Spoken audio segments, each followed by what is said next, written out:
Muito boa tarde a todos, sejam todos bem-vindos a mais um evento do EducationUSA, a sua fonte oficial de informações sobre ensino superior nos Estados Unidos. Meu nome é Fernanda, eu sou advisor do EducationUSA aqui na PUC-Rio, e hoje nós temos o prazer de receber Kathleen Breidelhern, que é diretora associada de admissões da CIPA, da Escola de Public Affairs da Columbia University. Essa sessão será gravada, posteriormente ela vai estar disponível para vocês no nosso canal do YouTube. E eu gostaria de pedir, de acordo com o que a Kathleen me pediu, que a gente vai escrevendo as nossas perguntas no chat e ela vai responder tudo no final. Se você tiver alguma dúvida, se você não achar que não está confortável de escrever em inglês, escreve em português e eu te ajudo no final, tá? Tenham todos uma ótima sessão. Kathleen, welcome to EducationUSA. We're very happy to have you here. The floor is yours. Thank you, Fernanda, for that great introduction. Yes, hi everyone. My name is Kathleen Breidelhern. I am the Associate Director of Admissions at Columbia University School of International and Public Affairs. So thank you all for joining. Today's session, I'll be talking about how to prepare your best application to graduate school, and particularly to public affairs and public policy international affairs programs. My presentation is approximately 35 to 40 minutes long. If at any point you have questions, you can feel free to use the chat box. However, I won't be addressing the questions until the end, so keep that in mind because I may be answering your question along the way. So let's get started.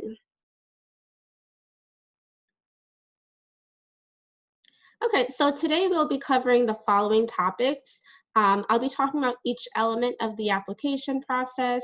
I'll be also discussing our degree programs and what opportunities, career opportunities are available for public and international affairs. And I'll also be talking about Columbia University, our school, and what makes us unique and the advantages that our students have.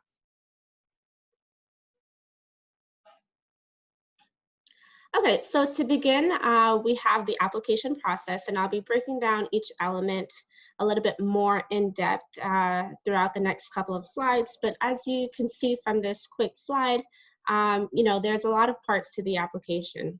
So first and foremost, you'll have the online submission of your application. It's very rare that schools will have a paper-based application. So that's something that you'll keep in mind. We have standardized tests, and they'll vary for each program or for each school. So you want to make sure you review each school for what they accept. For example, at CIPA, we accept both the GMAT and the GRE. However, we don't have any minimum score requirements. Also, if you earn your undergraduate degree in another country, such as Brazil or wherever English is not the official and primary language, you'll also be required to submit an IELTS or Toefl for your English proficiency. You also want to check with each school to see if they have any minimum score requirements for those exams. For example, at CIPA, we have a minimum score requirement of 7 for IELTS, and we have a minimum score of 100 for the Toefl. Again, you should definitely verify with each school to make sure that you're meeting the threshold. If you're interested in a dual degree program, like many schools offer, for example, there are programs that will allow you to do public affairs, public policy, as well as law, you'll have to make sure that you'll take the standardized test that's required for that application as well. So for example, if you're interested in law, you'll need to take the LSAT test. For applicants of the spring and fall 2021 term, you should also be aware that there's a lot of different implications that have been made for this cycle because of the impact of COVID-19. So, for example, at Columbia, we are allowing our applicants to waive the GRE and the GMAT for anyone who's not able to prepare for the test or even get to a testing center. So I know Columbia is not the only school that has done this, so you definitely want to make sure you check with each school that you're interested in, and if you're applying for the fall or spring 21 term, that you see if they had made any changes to their GRE or their GMAT requirement. As far as our transcripts, we require any transcript from any post-secondary institution that you've attended. For the application purpose, you are most likely going to be able to upload an unofficial copy. However, if you are admitted and you choose to enroll, then you'll have to submit the official copy, which you will be able to get from your institution that will send it directly to the school that you end up enrolling at.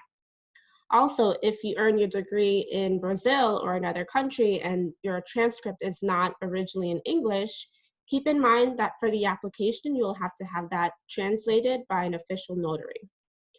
So one of the services that we can recommend is WES, W-E-S, World Education Service. So if you are interested in them, you can go to their website, wes.org. Next, we have letters of recommendation. Most schools will require either 2 or 3, and we recommend that you get either a professional or an academic person to write your letter of recommendation. And I'll talk about how you can address that in a few slides. We also have the personal statement, which we believe to be one of the most important parts of the application.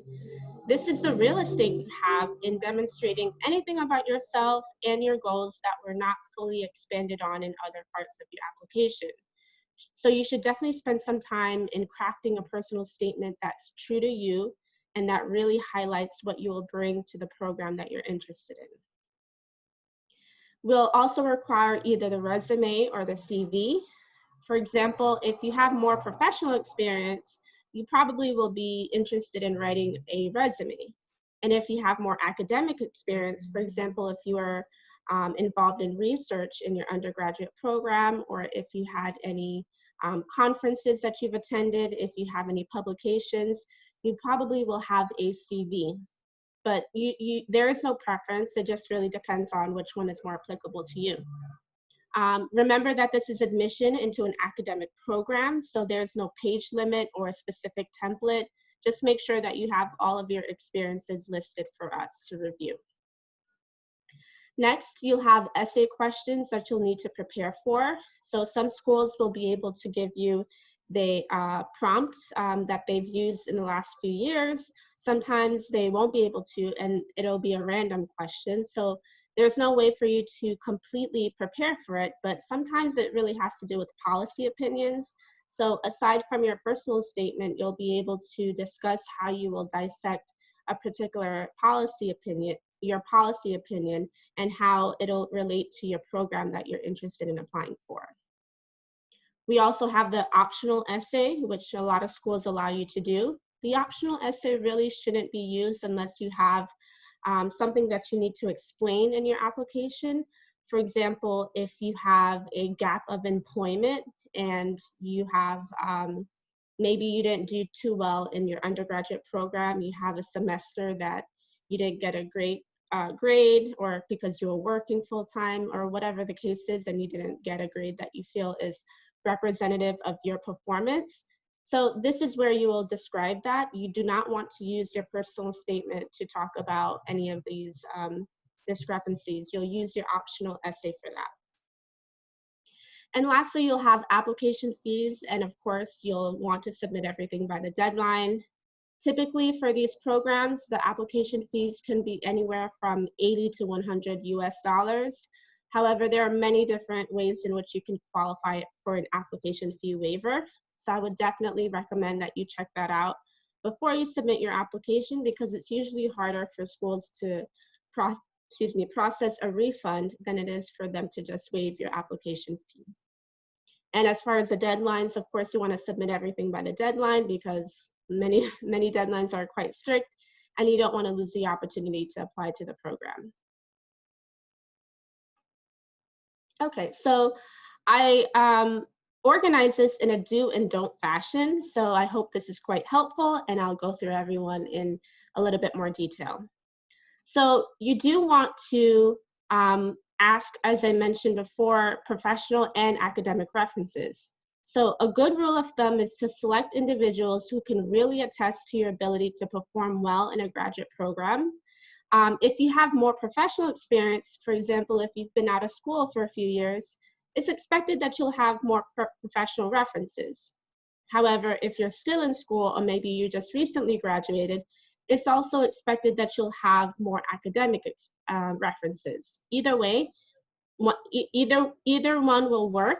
You just do not want to get personal references, which I put in the don't category. Another tip to make sure your references write strong letters is to give them your resume or your CV. That way they can tie your career objectives into the letter that they're writing, and it could be a strong letter. You also want to make sure you provide them with a list of the schools and programs that you apply to. The reason for this is that many schools will have different deadlines, and of course they'll have different names for the program. It's not going to be the biggest issue if we see someone write a recommendation letter for someone going into Harvard. We get that sometimes. We understand it's a mistake. You're applying to multiple programs, but there's a way that you can help eliminate this by letting them know which program exactly you're applying for and give them each deadline.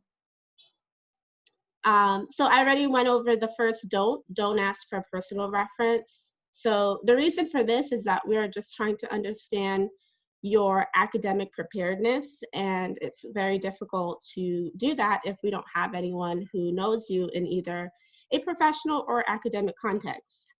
So we know your family and friends, they absolutely love you, but this is not the space for them to write a letter of recommendation. And don't wait too long to ask for a recommendation. So if you do this, two potential things can happen, right? They can tell you that I don't have time to write your letter of recommendation, I'm sorry. Or they say, sure, I'll write your letter, but they don't realize that it'll take longer and then they may submit it late. And often this will be the reason why your application is held up in the application processing. So make sure you give them enough time. I usually say between 8 to 12 weeks. However, if you already know that you're interested in applying to a graduate program, you should definitely identify your references sooner than later. And lastly, you don't want to ask anyone who doesn't know you too well. I can't tell you how many times we have read letters that says, well, I don't really know much about the applicant, so I can't write a letter. Believe it or not, this actually happens, and it is not a good thing. The admissions committee is not very pleased with it. So definitely you want to think very hard and strategic about who you ask to write your letter of recommendation. Okay, so next we have the personal statement and the essays. So as far as your personal statement, you definitely want to customize it and make sure you are presenting your personal goals, your interests, and your passion. You should let your voice be reflected through the essay, and you should refrain from quoting from anyone. So we understand that you may have political figures that you look up to that you consider heroes, and you may want to quote them. But I would encourage you not to do that because you only have so much space for you to express yourself.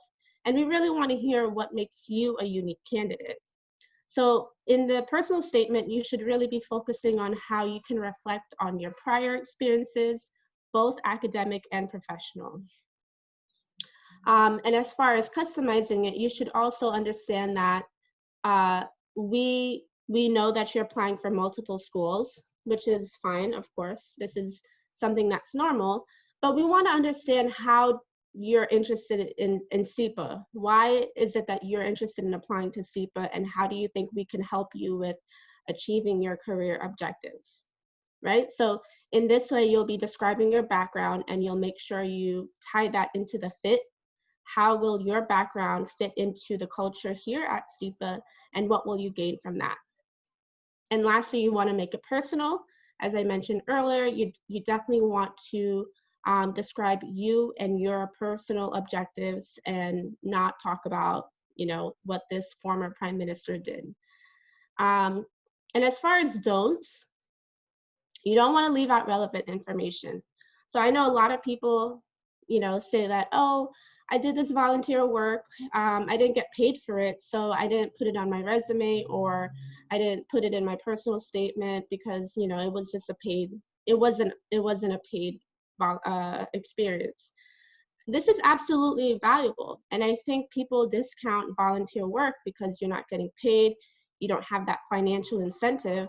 But that's more the reason that you should include that, because it shows and demonstrates that you have passion and you have a commitment and you're able to do this for a long period of time, or however long you've been able to participate that. And it just shows that you actually are interested in this field and that you're able to do this in whatever free time you have. So definitely don't make the decision on whether you think something is relevant or not. Allow us to make that decision. We're never going to penalize you for having a longer resume or, you know, having information that we find to be quite relevant to your program and to your interests. So please consider that when you're drafting your personal statement or any of your essays. As far as proofreading your materials, you should not forget to do that. We can't tell you how important it is for you to have an error-free personal statement, because when you get, to be honest with you, when we are reading through multiple personal statements, multiple essays, and we have grammatical errors and just, you know, spelling errors, we don't like that. You know, it looks like you didn't do your job as far as making sure that it's a polished document for us. We understand that you probably have been working on it for more than a few weeks, so you may not be able to see or pick up all of the grammatical errors. So it's actually a good idea if you just ask like one of your friends or even a reference to proofread it, just to make sure that there are no errors. And lastly, I already mentioned not to include too many quotes. You know, we want to hear what you have to say, and of course, you'll get an opportunity to talk about who you look up to once you're in the program and once you're in the classroom. Okay, so next I have the resume and the CV.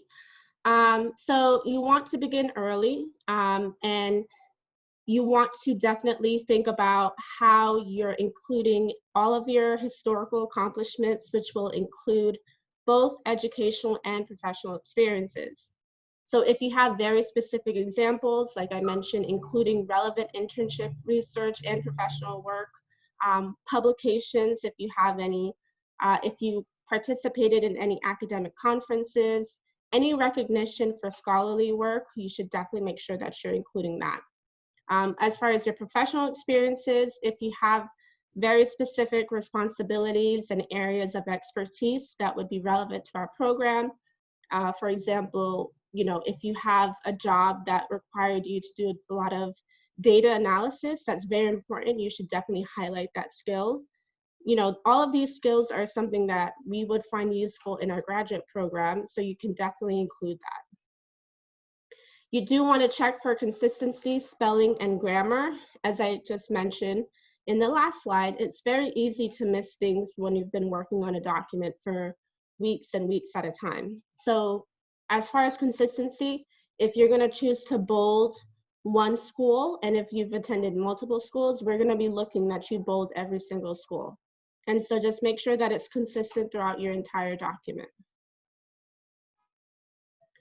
For the don't, you don't want to focus on length. If you determine that you have more experiences, please don't limit yourself to 1 to 2 pages. Like I mentioned, you just want to make sure that you get all of your information on the page, and you know, we'll determine what's relevant and what's not. And with that being said, you don't want to include experiences prior to college. So because this is a graduate and professional program, we're going to be looking for experiences that you've gained from college and beyond. Anything before that, we're not really going to have a heavy emphasis on, so it's not even worth it to include. And don't use complex formatting and styling. I know maybe for your resume, when you're presenting your resume to professional organizations, if you're looking for a job, it might be nice to have an attractive style and have like different borders and stuff like that. To be honest with you, we're looking for content rather than style. So you don't have to get hung up on how do you make it so pretty. We just want to see the information.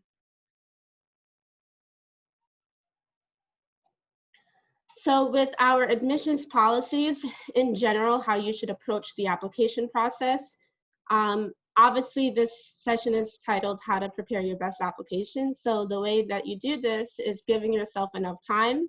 You want to make sure that you're preparing each element of the application in a way that's representative of you. And the only way that you can do this is if you're taking your time to look at each element very carefully and how you can improve it over the next couple of weeks before you submit your application. You do want to do your research on individual schools and faculty.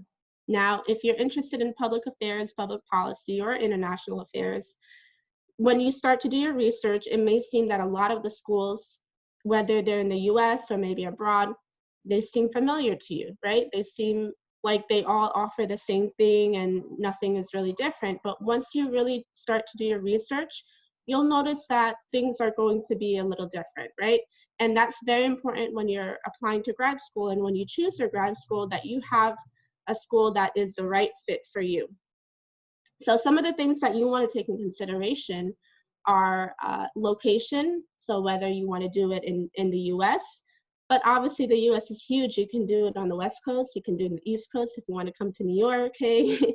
But then there's Boston, if you want to be up there, you take weather in consideration. So you have the location, that's important, the cost of attendance, and with the cost of attendance, you should also understand the funding opportunities that are available to you.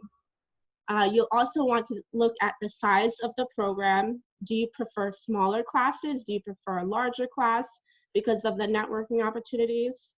You'll also want to see the academic programs. So with that, you'll look into the curriculum and see what courses they offer and if they're interesting to you. And lastly, because this is a professional program, you want to consider the professional development and the career opportunities. One way to do that is by looking at the office of either, I don't know what it's called at each school, but for us, it's called the Office of Career Services, and see the statistics of where our students have ended up. And I'll get to that in a few slides, but this is something that's incredibly important, and you should include that in your research. The other thing you want to do is connect with admissions team and current students. So you did the first step by connecting with me from the admissions team. And, you know, obviously we're all in this context in which we're doing virtual events. So many schools are offering virtual programs, including their information sessions, and maybe they have panels where they're highlighting current students or alumni. So it's very important that you take a look on the website to see what kind of events they're offering in the next couple of weeks, and it'll help you understand a little better. You can also see if you can chat with the current ambassador. So student ambassadors are usually the people who will answer questions for you. Maybe they have already completed 1 year. To take it a step further, you can ask if there are anyone from Brazil particularly, and you can ask them how did they end up navigating the application process. If they were studying in Brazil and then they moved to the US, you can ask them that as well. So it'll never hurt to ask the admissions team if you can either be connected with a student ambassador in the same program that you're interested in, or if it's more important to you to be connected with someone who originally is from Brazil.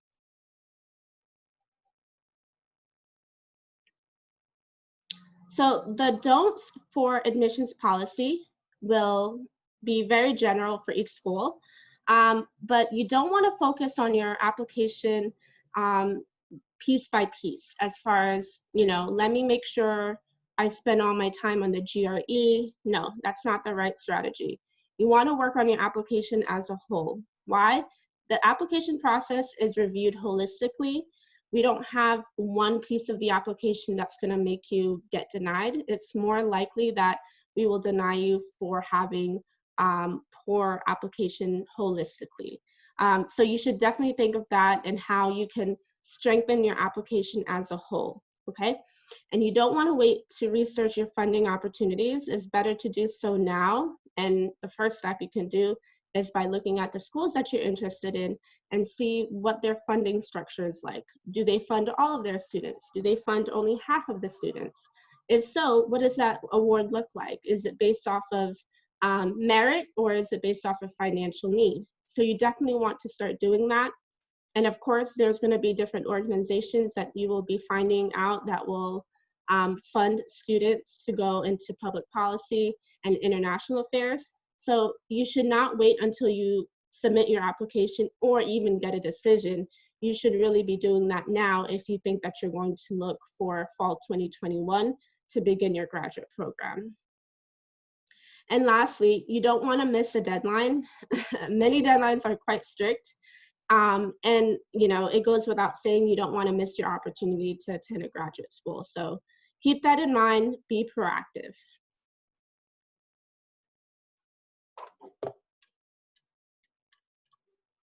Okay, so when it comes to a career in public administration, public policy, or international affairs, as you continue to explore your search, you want to make sure that you're taking these things in consideration. On this slide, you'll see that I have a snapshot of a chart that I got from our Office of Career Services, and I'll just talk about them. I'll break it down into a few segments. So as far as your career, you want to make sure that you're choosing a school that has a track record of allowing their students or providing the opportunity to their students to end up in the place that you want to end up. So if you know that you want to end up working in Washington, D.C., you should probably look for schools that have a lot of their alumni that are working in Washington, D.C., or New York, or Boston, or California if you choose, or even Brazil. So this is something that you should definitely take in consideration when you're looking at the graduate schools. I mentioned this earlier, but I will continue to emphasize this. Professional development is super important, and this can include anything from career advising, coursework. So for example, there's a lot of schools and programs that offer particular courses to help you with negotiating job offers, how to write your resume, how to write your cover letter. So all of these things should be included in the program that you're looking for. You also want to look at a program that has a lot of networking opportunities and leadership opportunities. When I talk about networking, I'm talking about the organizations that will usually come to your campus to see if your students are interested in either an internship or full-time work experience. And as far as leadership opportunities, what type of student organizations exist that you may be able to fulfill a leadership role, right? And if not, how can I start an organization at the school so I can really enhance my graduate program? So I know a lot of people have different interests based off of their academics or maybe professional or even sociocultural backgrounds. So we have a few from, we have student organizations that represent Africa. We have a few for Latin American students. So it really depends on what you're interested in and how you want to, shape your experience as a graduate student. So you definitely want to look into that community that you'll have at your graduate school. Next, you also want to talk about your employment statistics. And this is what I meant by the snapshot that I have here. So whether people are ending up in the public, private, or nonprofit sector is going to be especially important. And you'll want to look for similar information on a career website. You want to look at what is the starting salary for this position for people who typically graduate from this program. You'll want to know, like I mentioned before, where do they end up getting placed? So a lot of these things will start to show up in your research for these job opportunities in public affairs. Lastly, you want to talk about your alumni connections. So this is going to be especially key to you because the alumni network is going to be one of the most important things that you'll have after you graduate your program. So how strong is your alumni network? You can find that out right now. Many times there's going to be schools that will offer you to talk to their alumni right now as a prospective student.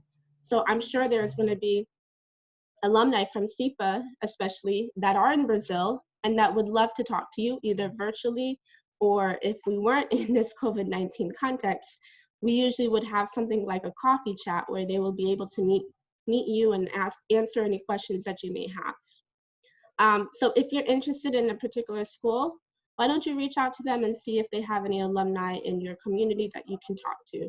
And then they'll be able to talk about the application process, student life, and their professional journey. So whether you pursue the Master of International Affairs, Master of Public Policy, or Master of Public Administration, you'll most likely be completing coursework that will provide you with the foundation to work in either private, public, or nonprofit sectors. On this slide, you'll see a couple organizations that our school has been able to give the opportunity to our alumni to work at. And it's not a very linear path. For example, if you did the MIA program, you can very much end up working in a private sector. So it's just an example of where people end up. So for the private sector, for those of you who are not as familiar, they can include anything from the consulting firms, banking and financial institutions, and other business firms, right? The public sector will usually include the US government, foreign governments, and specific ministries. The nonprofit sector can include the international development organizations and other various associations and foundations usually. And for the multilateral sector, this can include the UN, so the United Nations, World Bank, European Commission, just to name a few. There's often questions about what is the difference between the MPA and the MPP. So to be honest with you, there's not too much of a difference, and I'll focus on what makes them similar, and then I'll get into the difference. The MPP and the MPA, they both focus on a lot of things, including leadership skills. They value developing leadership skills a lot. They focus on blending theory and practice, and they focus on language and cultural competency so that you can essentially work in any part of the world. We don't offer an MPP at SEPA only because it's not accredited by New York State. So that's the thing that you should take in consideration. And the difference that I've been able to tell from my own experience and research is that the MPP will usually focus on research and analytical strategies, while MPA programs will focus on the management and the implementation of policymaking, right? So you have the MPP that focus on the research and the MPA that will focus on the management. But either way, it really doesn't matter at the end of the day when people have these MPA and MPP degrees. Most of the time they're working in the same role. It really just has to do with how you will approach your own educational experience. So just to give you some information about Columbia University and the School of International and Public Affairs, as we mentioned earlier, we are located in New York, and for those of you who've had the pleasure of visiting New York, you'll know it's a great city, one of the biggest and diverse cities in the world. But really, the great thing that we have is that, you know, there's a lot of great organizations within very close proximity, right? This includes the United Nations, various Fortune 500 companies, local and national NGOs, just to name a few. We also have a lot of leaders from different countries that come to New York. They travel for many different reasons, and including their reasons would be to come to SEPA, and they offer talks. So our students have access to these high-profile leaders, and you get to learn from them as well. We also have a very flexible curriculum. We make sure that students will receive the foundation, whether they do the MIA or the MPA, in courses including politics, policy, quantitative analysis, economics, and management. At SEPA alone, we offer 450 classes, but you can actually choose from over 1,000 when you take a look at all of the 9 graduate and professional schools at Columbia. So this includes the Columbia Law School, Columbia Business School, School of Public Health, School of Social Work. So if you have different interests, for example, there's a lot of people who are interested in human rights and humanitarian policy at SEPA. they're able to take courses at the law school that will help them complete their degree requirements. So you're not stuck to being taking courses at one school in particular. You can really broaden your range and your interest. I mentioned earlier, we have a strong network. We have over 20,000 alumni in over 160 countries around the world, including Brazil. And this is just SEPA's alumni network, right? So you have Colombia's network, which is even larger. We have about 320,000 people from the Columbia University network alone. For the student life, we look for people who want to make a difference in the global community. We receive applications from all over the world. And our current student population is about 1,300 from over 100 countries. And our professional development, we have a series of courses that we offer. One of them being the one that is offered by the Office of Career Services, and I mentioned this briefly, but they have this course that's offered in your first semester to really help you with getting your internship during the summer of your first and your second year.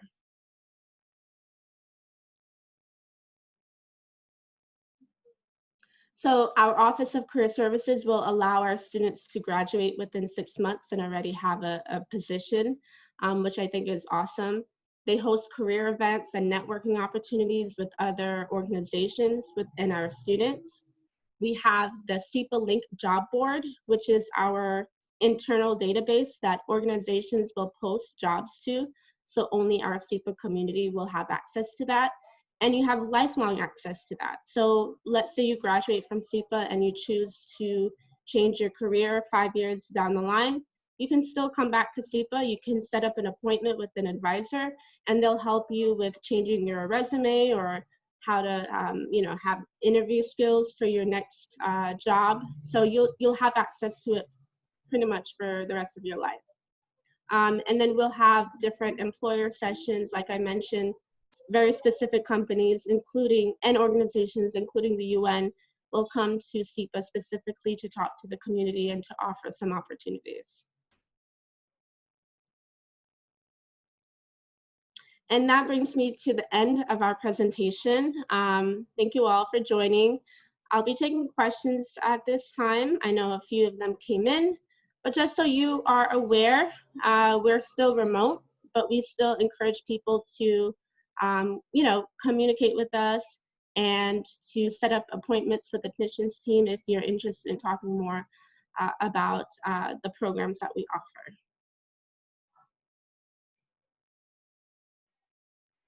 Thank you very much, Kathleen. That's a great presentation, really, really good. I think the students will benefit from your advice. There are some questions here if you want to open the chat. And Okay. afterwards, I have questions as well Okay. that I think some students might have, but if nobody asks, I'll ask from here. Okay. Sure. I'm going to take a look at the chat to see the questions that came in.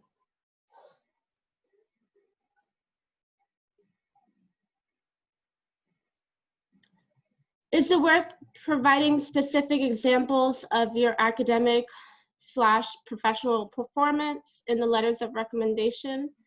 If so, how many? So remember, your letters of recommendation will be written by other people, so you really can't dictate exactly what they write. However, it's always important that you inform them of what you've done. You know, there are going to be times that you, for example, if you ask a professor, oh, I took your class and I did really well, can you write my letter of recommendation? And that's fine, because of course they know you in the context of the class, but they may not have known that you did an internship, that you studied abroad, that you did all these other things, and they can probably write a better and a more comprehensive letter if you provide them with those opportunities to include that. So like I mentioned before, it's definitely a good job. It's definitely recommended to submit your resume to your letters of recommendation, to your references, so they are able to tie that into your letters of recommendation. Is Colombia considering to accept the TOEFL IBT Home Edition? Yes, we are. We know that people have been able to do some, there are tests at the testing centers, but then there are other people who are not able to. We are implementing different strategies. For example, Duolingo is one that I know a lot of people have been asking for. We want to provide as much flexibility as possible, and we want to make it a fair application cycle. So we are. I would definitely recommend that you check out our website to see how that will affect your application processing. Is there any possibility of Colombia to postpone the deadline for the application because of coronavirus? As of now, we have not extended the deadline because it's quite early. Our final deadline is February 5th, 2021. So if at that time things have gotten worse and our applicants have not been able to provide enough application material, we will definitely consider that. But as of now, we have not officially postponed the deadline. Is there a minimum GPA? No, we do not have a minimum GPA. As I mentioned earlier, our application review process is quite holistic. So we want to make sure that people don't count themselves out before they even be considered. So the only minimum score that we have is for the TOEFL and the IELTS, because we want to make sure that you're able to communicate and receive your education in English, which obviously is, very important. So that's the only minimum score requirement that we have. What documents are considered as transcripts, only grade records, or diploma as well? Well, we do require that everyone who applies to CEPA has already earned their undergraduate program. So if your transcript does not indicate that your degree was conferred, then we will probably require a copy of your degree certificate. We don't need the original copy. We don't need the original diploma. So we just want to make sure that your degree was conferred.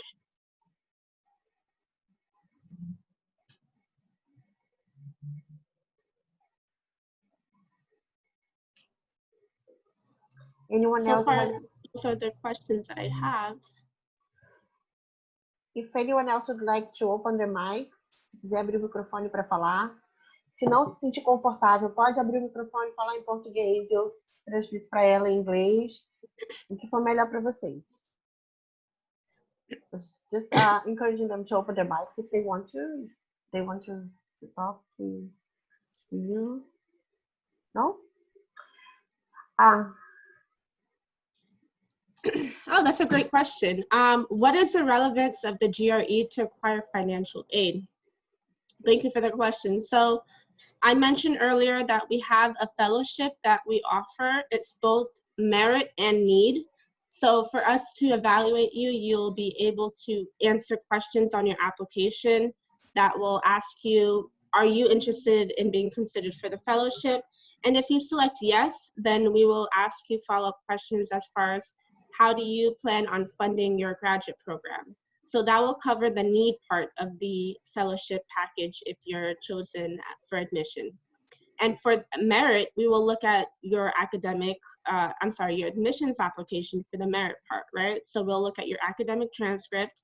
We'll look at your resume to see, anything that we may have missed on your transcript, and we'll look at your test scores. So the GRE or the GMAT is also very important in determining how strong you are as an applicant. So it does count in acquiring a fellowship package. That's a very important subject. I have one question here. You said that the CV for CEPA doesn't have a page limit, right? Right. Does that apply to all schools of Colombia? You can't be sure, or?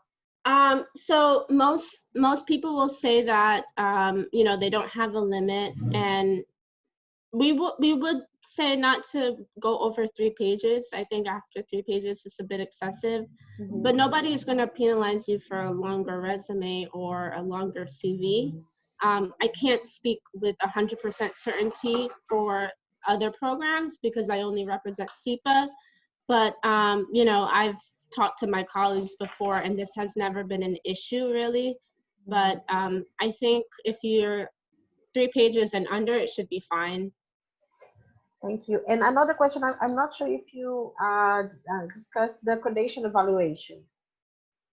The accredited, I'm sorry? The credential evaluation, NACES, WES or yes. ECE. So yes, so for the application itself, we do not require this official document. You can upload whatever document you received from your school. That should be fine. We just want to review your application as far as the grades that you got and for us to be able to see it in English. So sometimes students are able to have that, you know, translated from the school, which that will be completely fine and sufficient for the application review process. However, if you are admitted, then we will require this official copy that will come from a notable organization. So yes, I mentioned you can go to WES.org to check out how they will require that you submit these documents so they can submit it directly to us, to SEPA or wherever you decide to apply to. Mm-hmm. Okay, thank you. Any other questions, guys?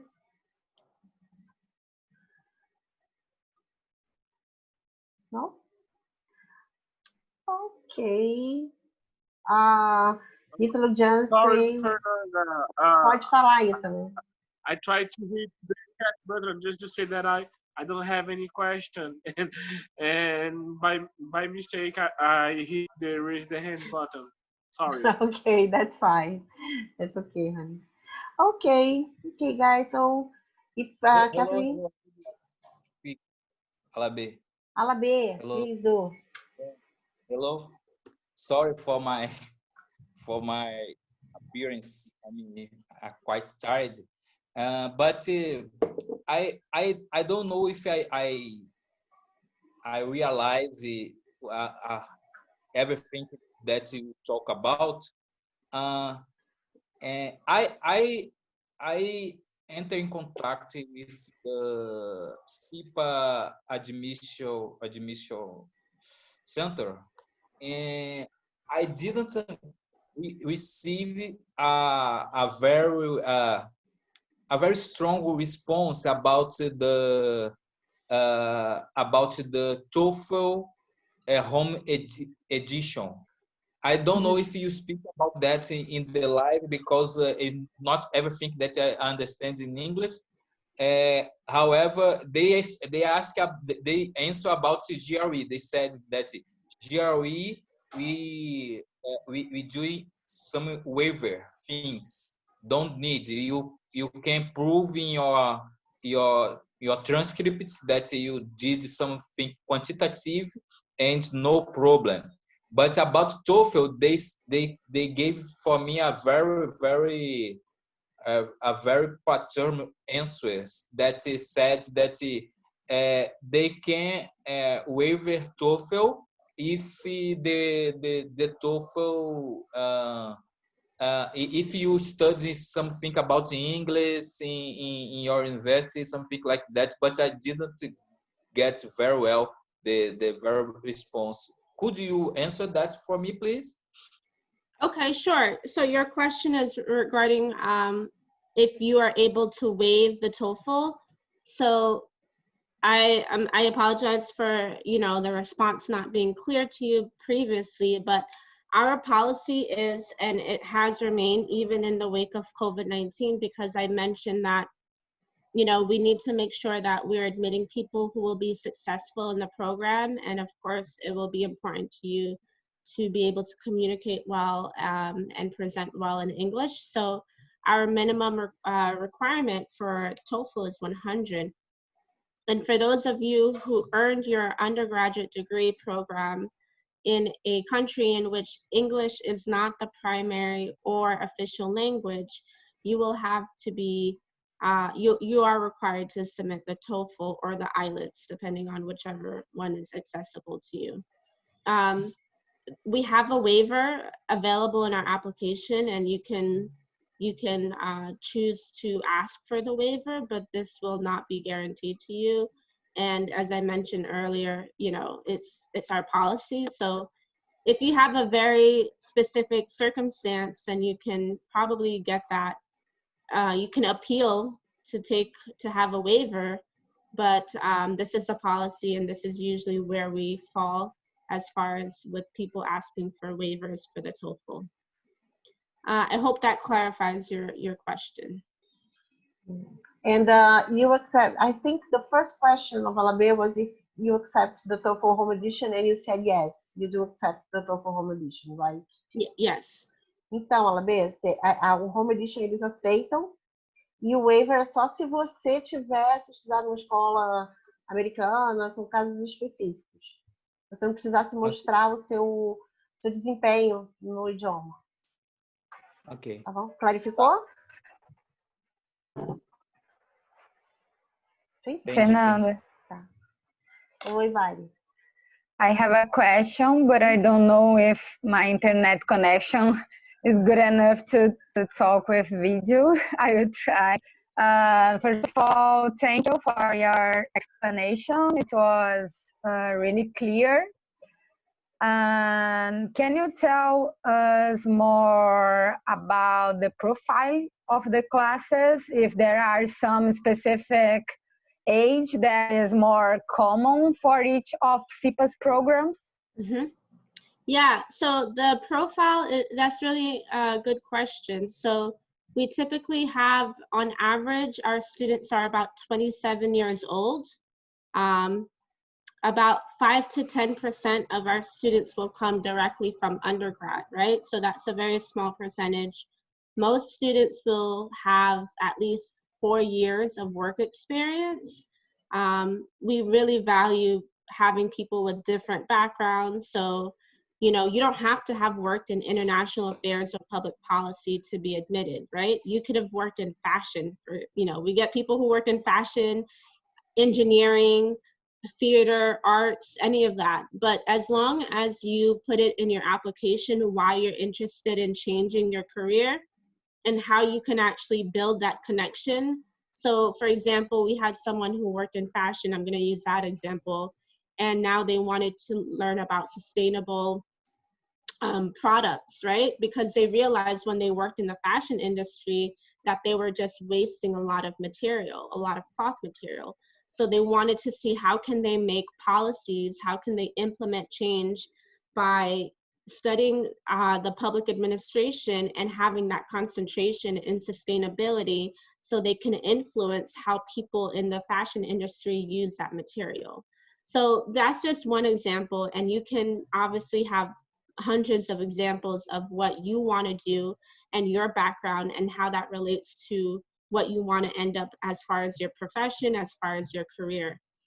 So we have many people from different backgrounds, not just public policy. They can come from engineering, like I mentioned, but we do see a lot of people who come with a passion for wanting to make change, for wanting to make a global impact in the world, and who are interested in diverse issues, right? They're not interested in just things that happen in the US or things that happen in their home country. They're interested in how everything relates to global change and global positive impacts. Thank you. I also have a question. Hi. So first of all, hi. Thank you so much to both of you for speaking and clarifying things. So I have two questions actually. The first one is related to the GRE GMIT. As we talk here, and I've seen on the website that it is possible to waive the GRE. I wonder if it would be the possibility to finish your application, submit it, and then for some reason you are able to take the GRE. Can you submit it later after you I mean, I don't know what can happen, so I just want to make sure that that's a possibility. Yeah, absolutely. There's a space on the application that will allow you to indicate your test date.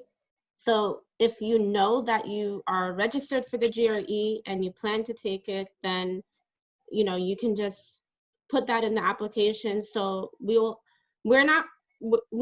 try to look for you to, prompt you to say, hey, we noticed that you didn't include it. But it's really your responsibility to update the admissions team once you receive your score. But it isn't, like I mentioned before, everyone has that opportunity to waive the GRE and the GMAT for this year. However, you'll have to be the one to follow up to make sure that this is included in your review process. So if you identify now that you're going to do it, you just don't think you're going to do it before you submit your application, just put that in. So we'll try to make a note of it before we actually start your review. Okay, thank you. No and problem. the second one, let's pretend, let's not pretend, but I think that I'm admitted next year.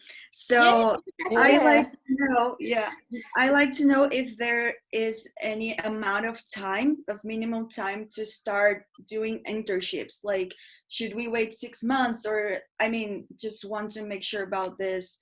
How does it work?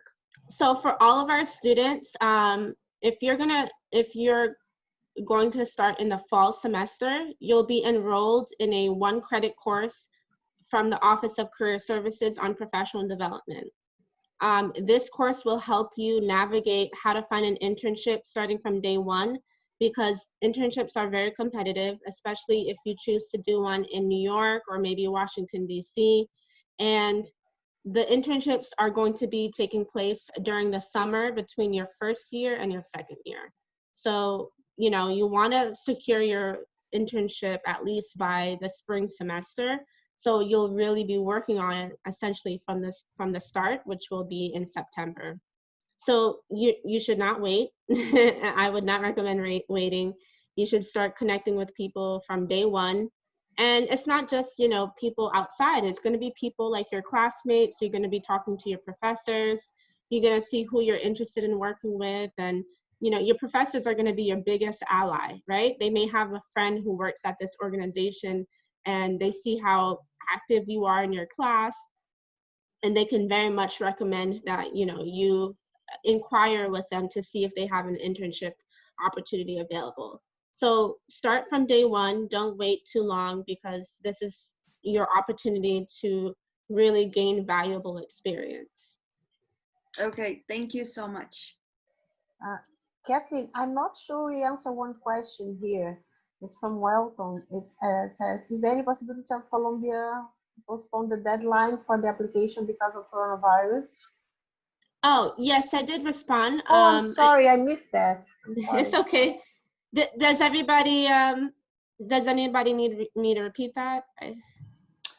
Excuse me, good afternoon. Firstly, I would like to say thank you for Kathleen for this presentation. And we will certainly know that CIPA Colombia is the most relevant center around the world. But my question is about the Columbia Law School, because I'm an LLM applicant. And I would like to know if you have some information about the Columbia Law School, especially in the parts of the funding. Yeah, that's a great question, and you're not gonna like my answer. Unfortunately, I don't have information. I'm only representing CIPA today. As you'll understand when you start to apply to different schools, that even though Columbia is one university, our schools are very different in the way that we operate. So we all have different application requirements, different deadlines. So unfortunately, I don't have any information on them besides the fact that we have a dual degree program with them. But even then, if you're interested in a dual degree, like, you would have to apply to CIPA and the law school separately. So I would really encourage you to look at the website to see if you can connect with one of the admissions team members to learn more about the funding they offer. I don't want to tell you something that I don't know for sure. Thank you so much for this information.